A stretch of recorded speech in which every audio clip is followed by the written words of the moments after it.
morning ulit sa inyo. Lesson 6 tayo ngayon tungkol sa fear of the Lord.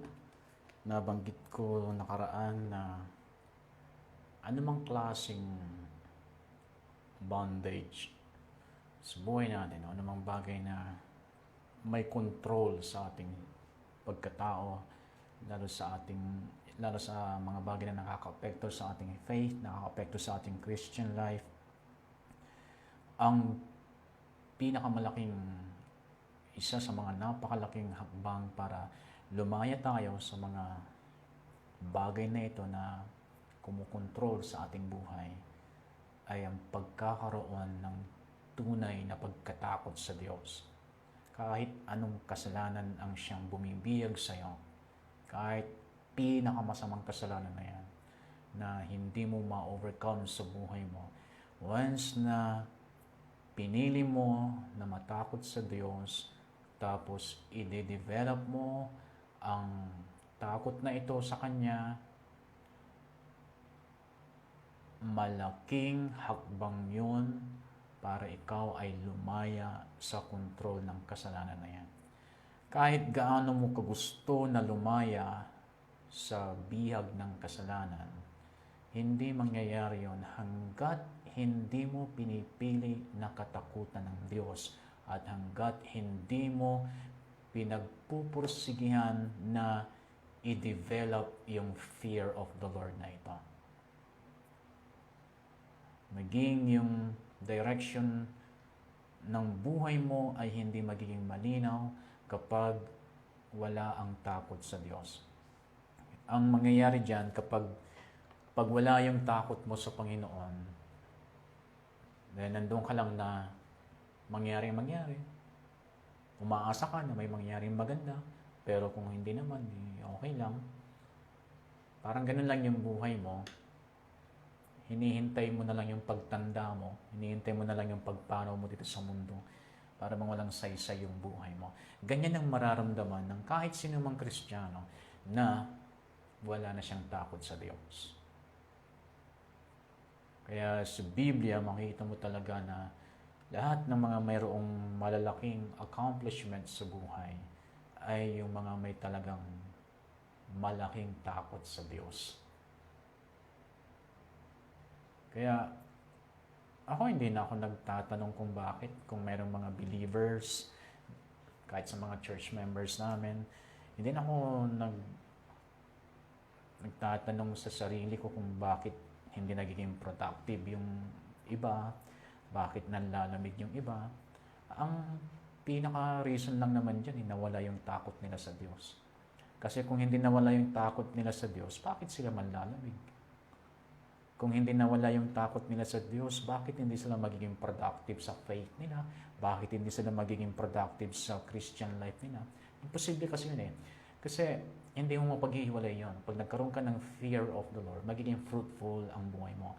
Magiging progressive, your life will flourish, your life will be blessed, your life will increase in every area.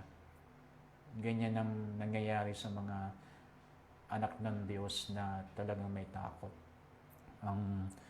Kapag nawala yung takot mo sa Diyos, yung pag-flourish mo sa finances, kukunin mo sa ibang paraan, kukunin mo sa ibang bagay. Kaya ang mga iba ay nakikipagsapalaran na lang, baka sakaling manalo sa loto. Aasa sila sa mga ganong bagay na kasi alam mo yan sa sarili mo, wala kang magagawa sa sarili mo lang. Kung hindi mo kasama ang Diyos, alam mo yan. Wala kang assurance, wala kang uncertain yung buhay mo, nagtatrabaho ka, umaasa ka na magiging maayos ang lahat, pero alam mo yan sa sarili mo na hindi magiging maayos. Kaya ang daming disappointments, ang daming frustrations ng mga believers. Ang pinakasagot yan is nawala kasi ang takot natin sa Diyos.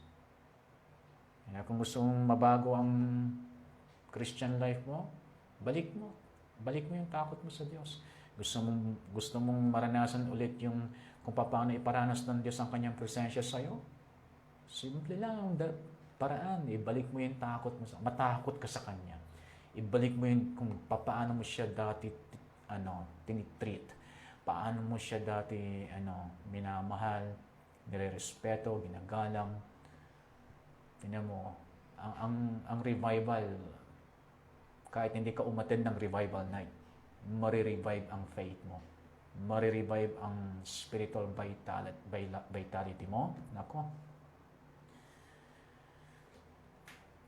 Nagtataka ka bakit hindi bumabalik yung dating apoy ng devotion mo sa Lord. Balik mo lang yung takot mo sa Lord. On fire ka. So, nakita natin sa Bible, una si Moses, ang kanyang pinakaunang sikreto kung bakit nag-move siya sa miracles, ginamit siya ng Lord. Great work ang pinagawa ng Lord sa kanya. Ginamit siya as a deliverer ng Israelites from Egypt. Sinulat niya na-receive niya ang revelations about the creation, Genesis, Exodus, Leviticus, Numbers, Deuteronomy. Si Moses ang naging author ng mga books na yan, at dahil niyan sa kanyang takot, naging resulta yan ng kanyang pagkatakot sa Lord. So titingnan pa natin yung isang verse about kay Moses sa Deuteronomy chapter 6. Deuteronomy chapter 6. Titingnan natin yung verse 13. Sabi niya,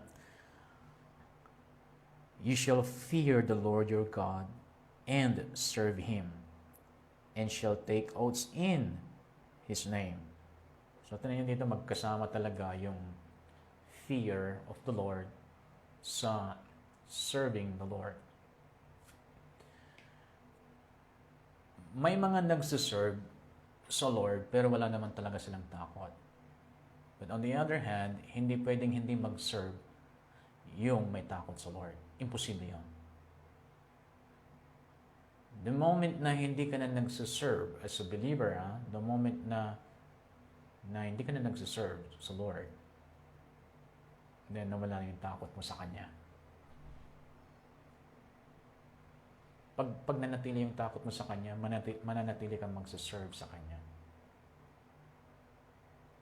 Yeah, so nakita natin yan kay Moses na the center, yung sentro ng kanyang puso, sentro ng kanyang buhay is fear of the Lord. And then tingnan natin si David. Ito yung mga dakilang hari, naging hari ng Israel, si King David. At titingnan natin kung ano din yung naging sentro ng kanyang buhay, kung bakit ginamit din siya ng Panginoon. At although nagkasala siya, may pagkakamali siya, pero mabilis yung restoration sa kanya dahil sa mabilis niyang ibalik. Mabilis niyang ma-realize na mali siya. Hindi siya katulad ng marami na alam na nga niyang mali, magpapalusot pa siya. Psalms 33 verse 8. Sabi niya, "Let all the earth fear the Lord. Let all the inhabitants of the world stand in awe of Him." Stand in awe of Him. Ano yan? Yung physical application niya. You stand in awe of Him. May mga times na because you fear the Lord, you just want to worship Him, pero wala kang masabi. Dahil sobrang dakila niya sa buhay mo. Wala kang wala kang mabigkas para i-describe siya at para i-adore siya. Ang magagawa mo lang is nakatayo ka lang. But deep in your heart, pinipresent mo yung buhay mo sa Kanya. Deep in your heart, itinataas mo siya sa buhay mo. Pero wala kang sinasabi. Yan ang tinutukoy niya. Stand in awe of God. Dahil yun sa fear of God. If you fear God, you will stand in awe. At to the point na makakalimutan mo na pati yung personal needs mo na dapat ipag-pray mo sana, pero because of your fear of God, hindi mo na naipag-pray. Pero sa mga susunod na araw, kahit hindi mo ito na ipag-pray, ang Lord, alam niya yun. So, yan ang kulang kasi sa ating faith life. Ang galing nating manghingi. Pero, madalang nating matanggap yung saktong hinihingi natin kasi nawawala yung takot sa Diyos. Another verse, Psalms 34, tingnan natin yung verse 9. Sabi niya, "Oh, fear the Lord, you His saints. There is no want to those who fear Him." There is no want to those who fear Him. Matindi yan. Hindi raw nagkakaroon ng kakulangan o ng pangangailangan ang isang taong tunay na may takot sa Diyos. Yan, sino sinungaling? Biblia o ang tao na mayroong kakulangan? Yung tao na nagigipit. O kahit sabihin natin, ikaw mismo, sinong nagsisinungaling? Yung sinabi ng Biblia o ikaw? Sabi niya, hindi raw magkukulang, hindi raw gigipitin, hindi raw magigipit yung isang taong may tunay na takot sa Diyos. Safe ba akong sabihin pagka sasabihin ko na kaya ginigipit ang tao, kaya nagkukulang ang tao, dahil sa nawawala ang kanyang takot sa Diyos. Ayan, maaaring sabihin natin, o bakit yung mga unbelievers na mga mayayaman, hindi lang naman financial need o financial want ang tinutukoy niyan, kundi lahat ng aspeto, kahit sobra-sobra ang kanilang supply financially, pero sa ibang aspeto naman ay nagkikahos sila. So, ganun talaga ang mangyayari sa isang tao na nawala ang kanyang takot sa Diyos. Kahit marami ang kanyang supply sa ibang aspeto, pero kakapusin siya sa iba. At pag sinabing kakapusin, as in kakapusin ka talaga. Hindi pa siguro naranasan or naiintindihan yung mga kinakapos ng pag-ibig. Alam ba yung mga kinakapos ng pag-ibig? Yung talagang kapos na kapos, nauuwi sa pagbibigti. Kapos na kapos sila sa pag-ibig. May mga nagbibigti dahil kapos na kapos financially. Kapos na yung kanilang physical strength, so nagbibigti na lang. So, ang tao talaga mauuwi sa kakapusan kapag ang kanyang takot sa Diyos ay nawawala. Or na-stop na i-develop. Nandun pa rin, sinasabi pa rin niya, May takot pa rin siya sa Diyos, pero hindi na nandi-develop. Ayaw lang natin prangkahin yung mga tao na nagsasabing matakot ka sa Diyos. Pero sila mismo na nagsasabing matakot ka sa Diyos, hindi naman sila faithful sa ministry or faithful sa spiritual service. Magkasama yon. Kung talagang may takot ka sa Diyos, magsiserve ka sa Kanya. Okay, so another verse dito sa Psalms 86. Psalms 86.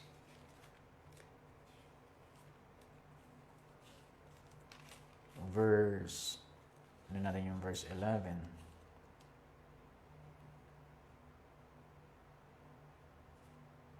Psalms 86 verse 11. Sabi niya, "Teach me your way, O Lord. I will walk in your truth. Unite my heart to fear your name."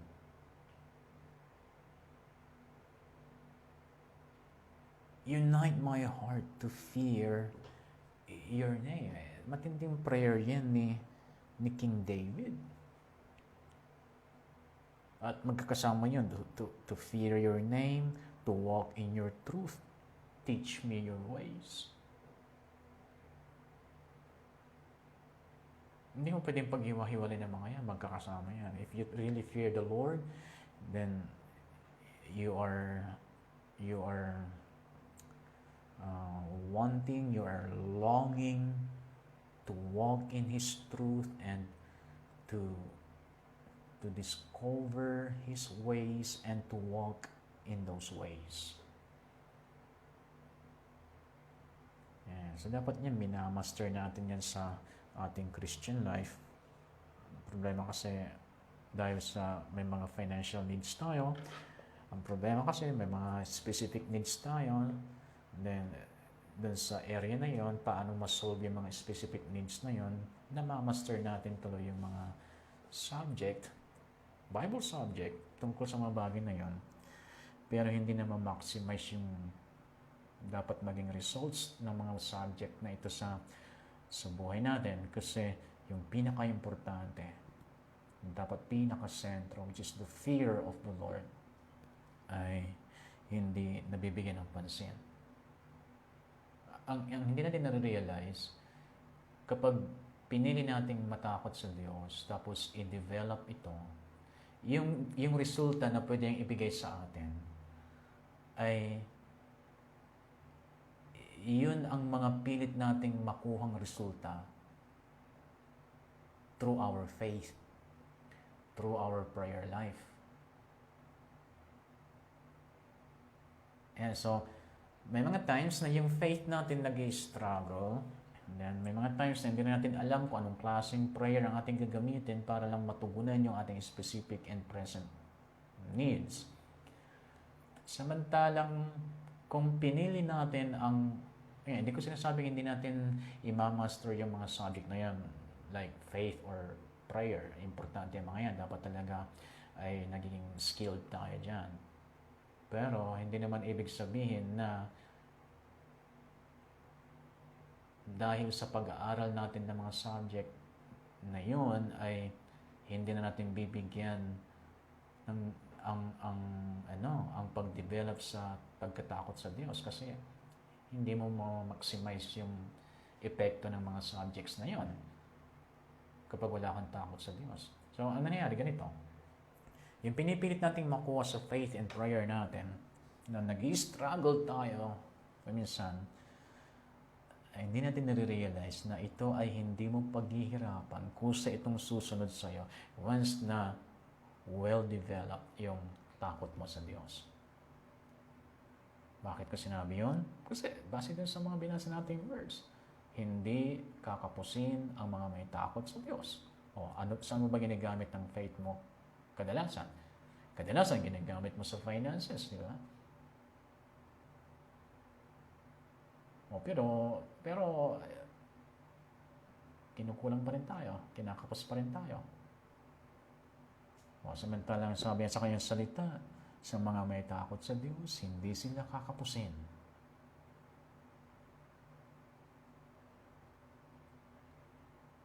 O kaya, sasabihin ko ulit, kailangan tayong gumising. At bigyan ng attention muli yung hindi na natin nabibigyan ng attention, which is the fear of the Lord. Ayan, tingnan naman natin yung si Solomon. Tingnan natin si King Solomon. Sa Ecclesiastes chapter 5. Ecclesiastes chapter 5. Tingnan natin yung verse 7. Ecclesiastes 5:7. Sabi niya, for in the multitude of dreams, many words, there is also vanity. For in the multitude of dreams and many words, there is also vanity. But fear God.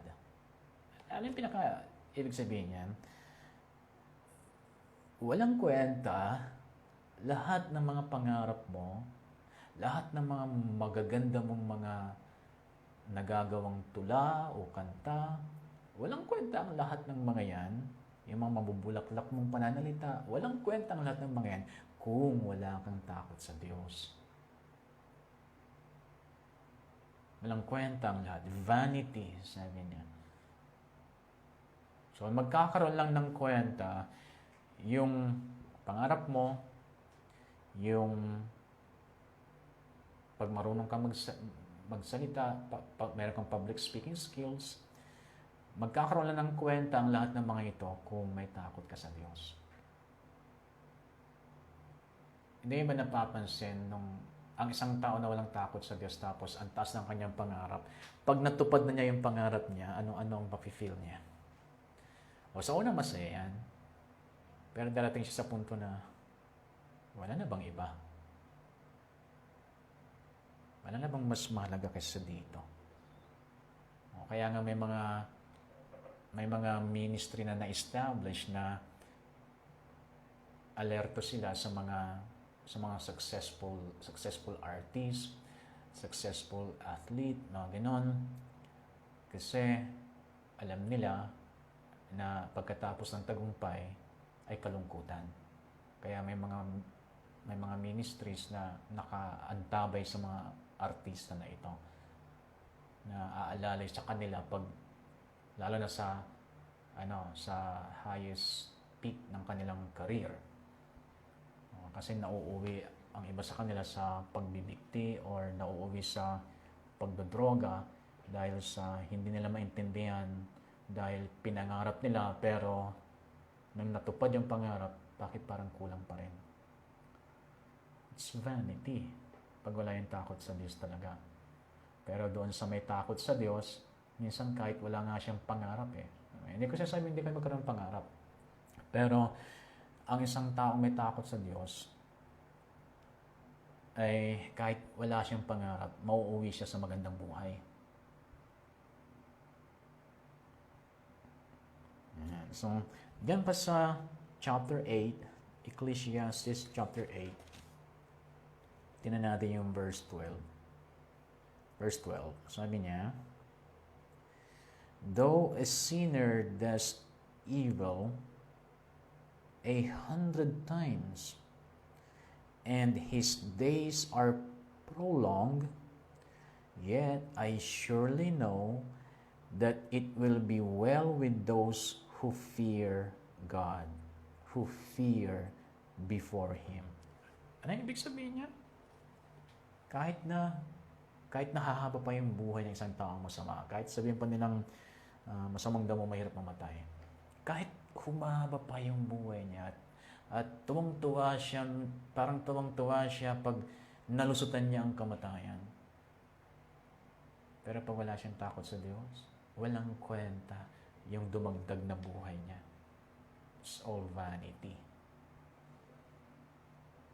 Ito challenge ko sa inyo. Kung buhay pa kayo at ilan ang edad ninyo ngayon, aware ka ba na kung ilang taon na yung existence mo dito, ilan ang araw doon na lumipas sa buhay mo na alam mo wala kang takot sa Diyos? Alam mo ba na ang araw na yun, it's vanity. Walang kwentang araw yan sa buhay mo. Ngayon, kung wala kang takot sa Diyos, yung araw mo ngayon is walang kwenta. So kung wala kang takot sa Diyos ngayon, then sa history ng buhay mo, nagkaroon ng araw na walang kwenta. Nagkaroon ng walang kwentang araw sa buhay mo. So ganyan kalaga. Nawawalan ng kabuluhan ng lahat kapag wala ang takot sa Diyos. Si King Solomon, nung sinusulat niya Ecclesiastes, yan ay time na siya ay nanlamig sa Lord. Mas tumindi ang kanyang paggawa sa kasalanan sa time na yan dahil backslider siya. So, in-inspired niya ng Holy Spirit para makita natin kung ano ang perspective ng isang backslider. Walang kwenta lahat. Walang kwenta lahat. Nare-realize niya na walang kwenta ang lahat kung wala ang takot sa Diyos.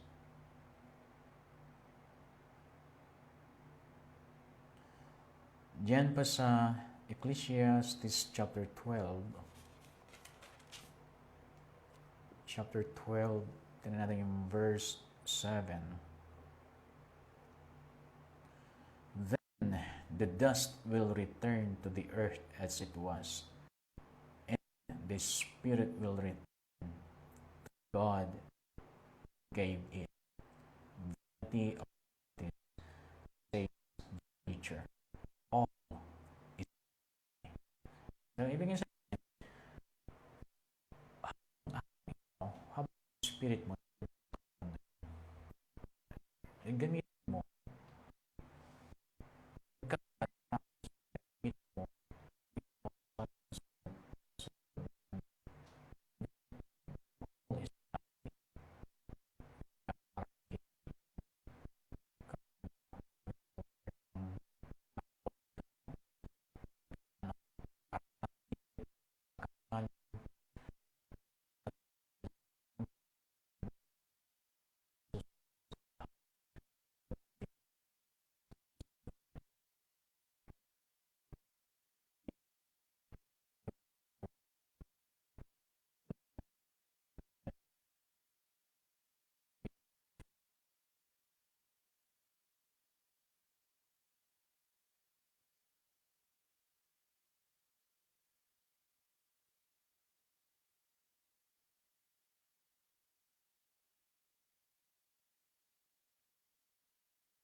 Kaya nawala sa isip ko kasi na sa isang salpak ng battery ay hindi niya kaya ang 4 messages. Pang-apat na pala ito.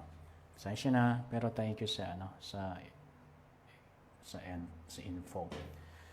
So si Job ay napakaganda ng kanyang patutuo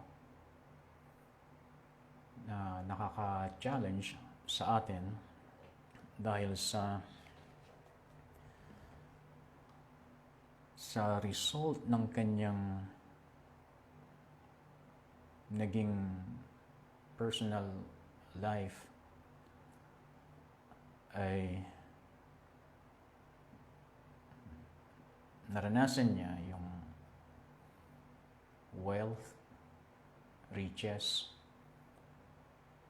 Although dumating ang time na nawala sa kanya ang mga bagay na ito dahil sa lack of knowledge. Dahil si Job ay wala pa namang Bible noon. Hindi kagaya natin na meron tayong mabubuklat kaagad kung kailangan natin ng direction sa buhay. Meron tayong Bible na mabubuksan. Siyempre sa time ni Job ay wala pang Bible. Pero grabe yung kanyang patutuo. There was a man in the land of Uz whose name was Job, and that man was blameless and upright, and one who feared God and shunned evil. So magkasama talaga yon. Once na nagkaroon ka ng takot sa Diyos, ay automatic yon, kaiinisan mo ang masama. Okay? So tingnan natin si Prophet Malakay, last book of the Old Testament. Si Malakay, anong kanyang sinabi tungkol sa pagkatakot sa Diyos?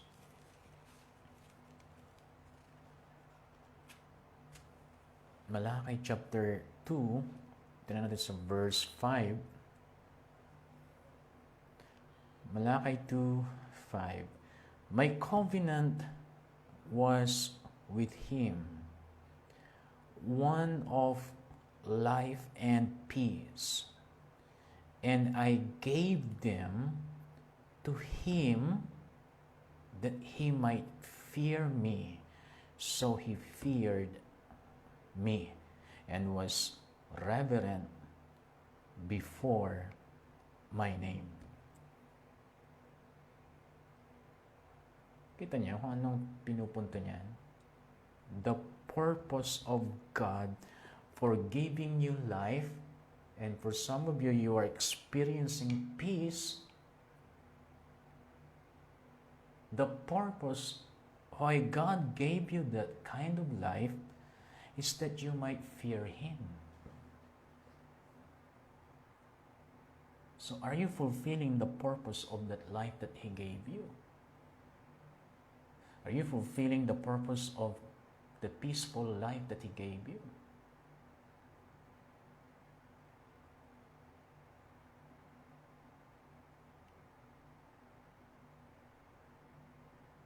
Naisip ba natin yon na kung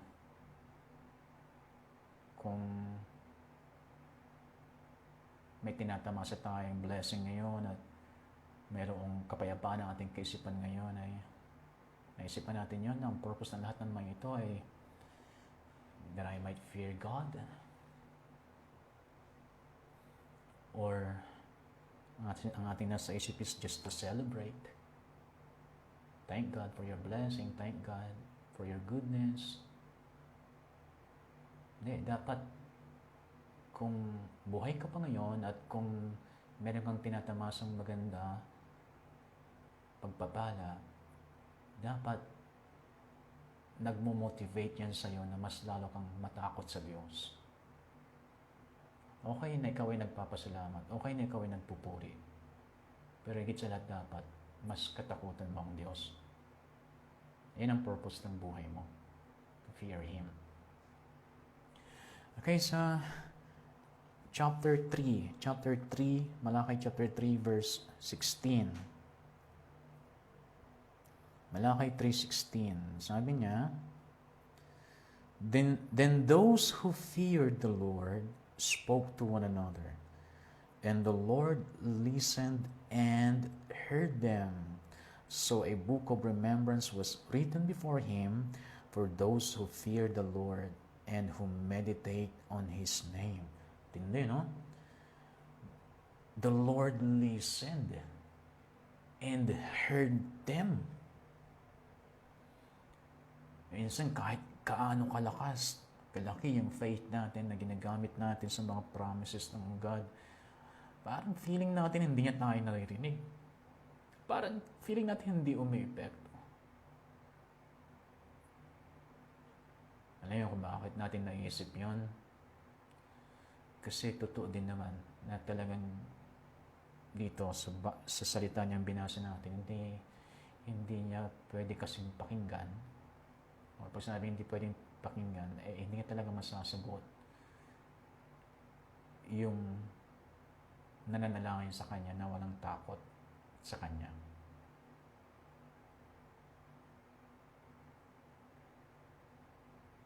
So, we need to balance these areas of our life. Then punta tayo sa New Testament, 2 Corinthians chapter 7. Tingnan natin yung buhay ni Apostle Paul. 2 Corinthians chapter 7 verse 1. Ano niya, ang nasa isip ko, no, sa pagtuturo nito sa inyo, i-drill ito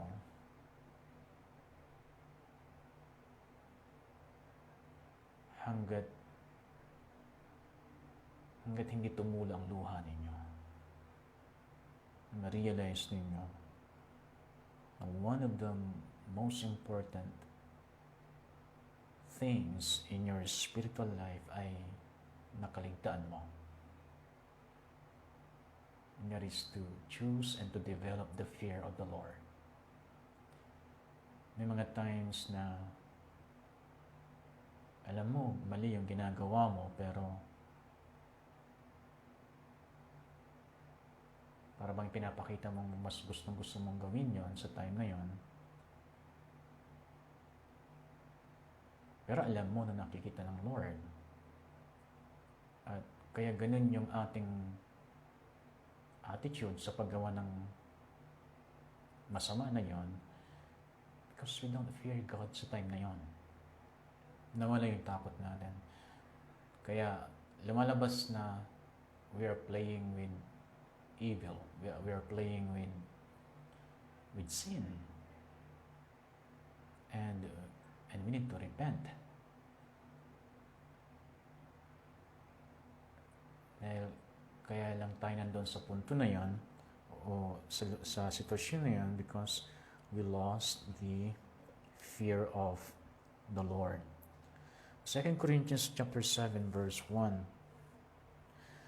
Therefore, having these promises, beloved, let us cleanse ourselves from all filthiness of the flesh and spirit, perfecting holiness in the fear of God.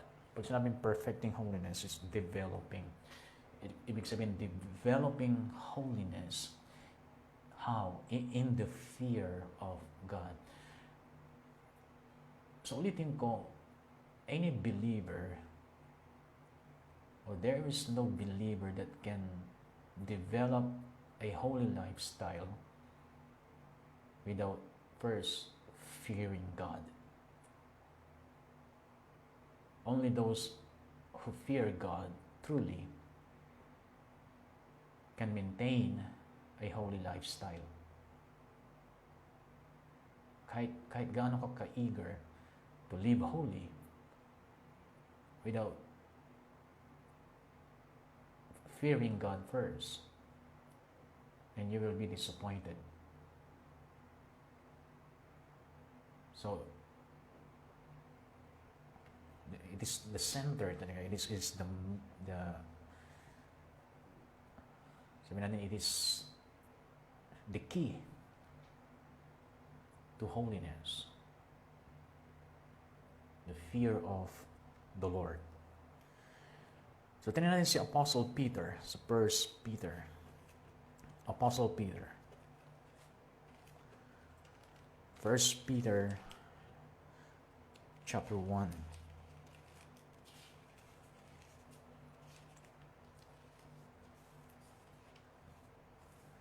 First Peter chapter 1 verse 17. 1 Peter 1:17. Sabi niya, and if you call on the Father, who without partiality judges according to each one's work, conduct yourselves throughout the time of your stay here in fear. So sabi niya, while we are here, while we are in this earth, we need to conduct ourselves in holy fear, in the fear of God. God will not do it for you. You're the one who will do it for yourself. You need to conduct yourself in the fear of God while you are here.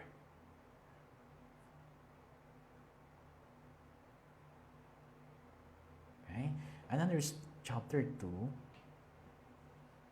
1 Peter chapter 2, tignan natin yung verse 17.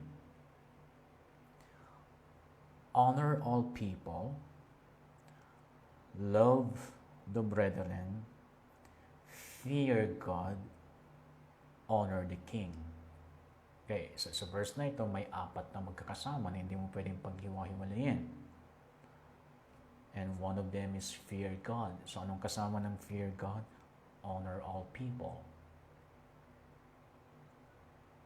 Love the brethren, love the brotherhood, love the family of God, love the body of Christ. So are you involved in a local family, or in a local church family, where you are loving the brethren and you are being loved by the brethren? And are you honoring our president? Dahil president yung meron tayo dito, kahit na sabihin natin meron siyang mga pagkakamali at marami siyang mga hindi magandang attitude. Are we honoring our president? Ano, tingnan natin yung mga angels sa Revelations. Revelation chapter 14. Tingnan natin yung mga angels. Revelation chapter 14, verse 7. Revelation 14:7. Saying with a loud voice, fear God and give glory to Him.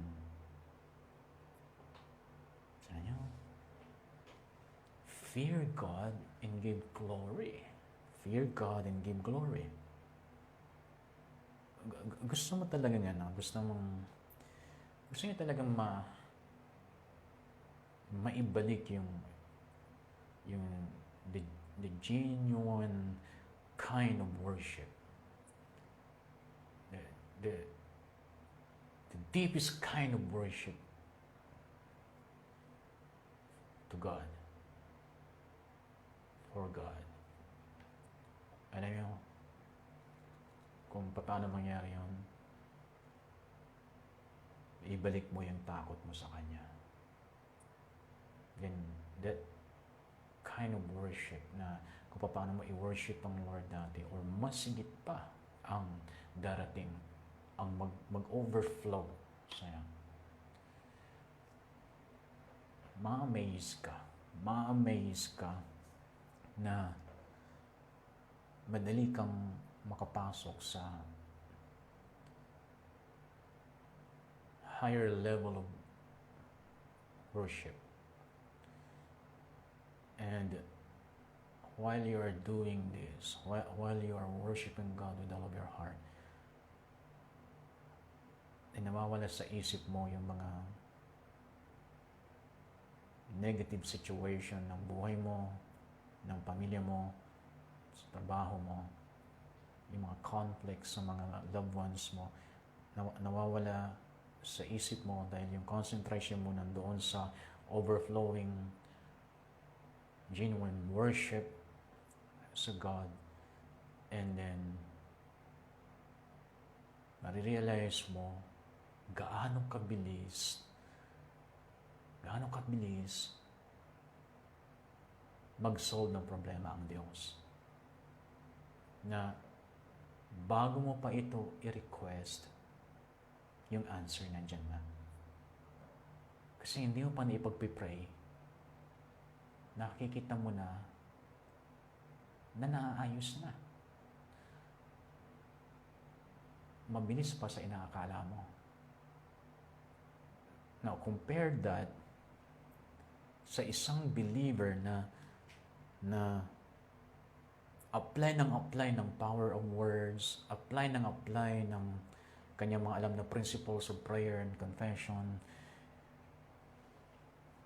but without fear of the Lord.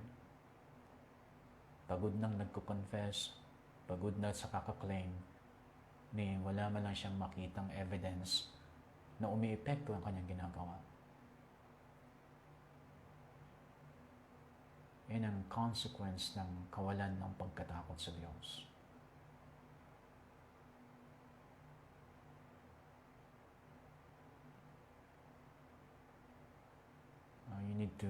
You need to realize that. So dito yung mga angels, sila mismo yung mga angels, sila and then nagbigay ng command, fear the Lord and give glory. Fear God and give glory. Gusto talagang maibigay yung glory that belongs to our Heavenly Father, and you need to fear Him. You need to fear Him. Nagpapagod ka lang kasi na kumakanta, nagpapagod ka lang na nag-worship without the fear of the Lord. Pwedeng gawin niya ng kulto. Yung pagkanta, tapos mapipil niya na para bang mayroon siyang nararamdaman, para bang mayroong kumikilos sa kanya, nararanasan din niya ng mga kulto. Hindi lang kulto, yung mga singer, yung mga well-trained singer that knows how to sing from the heart. Nararanasan nila yon na parang someone or something is moving sa buhay nila.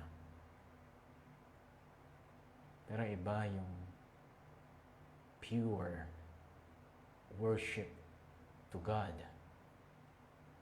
na nag-overflow from your heart as a result of your fear of Him.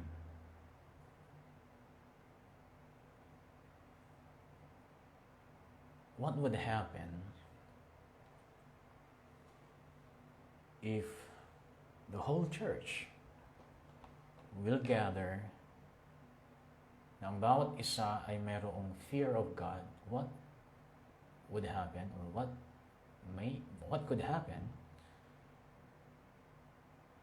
in their midst and in their life, their families, na sama-sama silang nag-worship na pure worship din ang bawat isa ay may takot sa Diyos. Pero hindi nangyayari kasi nagpupunta sa church ang karamihan for the sake of going to church. Na-invite kasi.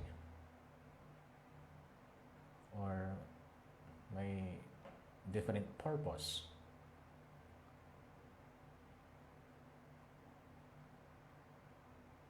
Okay, so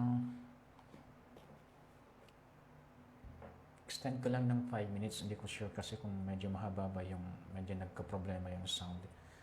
So, tinan naman natin si Jesus Christ. Matthew chapter 10. Matthew chapter 10. Tingnan natin yung verse 28. Matthew 10:28. Sabi niya, "And do not fear those who kill the body, but cannot kill the soul. But rather fear him who is able to destroy both soul and body in hell."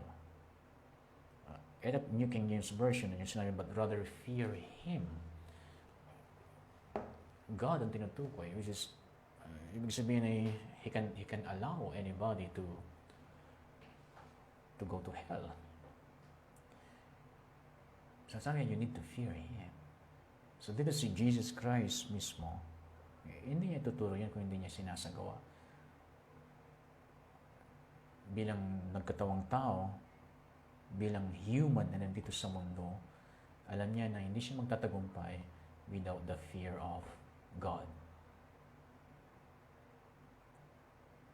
So, sino tayo para higitan si Jesus Christ when it comes to having the fear of God? Well, pwede, mahigitan natin. Pero ang point ko ay, pinakita sa atin ni Jesus Christ that we can do nothing in this earth without fearing God.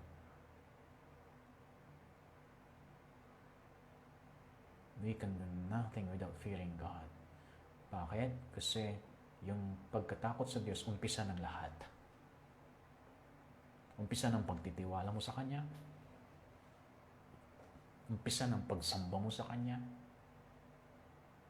Lahat nakalik doon sa fear of God.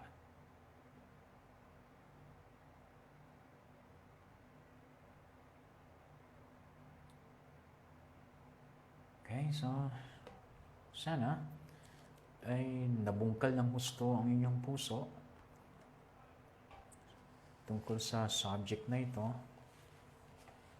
At I pray na because of that fear of the Lord na na-restore sa inyong puso, ay lalalim ang inyong pagkakakilala sa Kanya at lalalim yung relationship niyo sa Kanya, yung daily walk ninyo sa Lord ay lalalim. Okay? God bless you.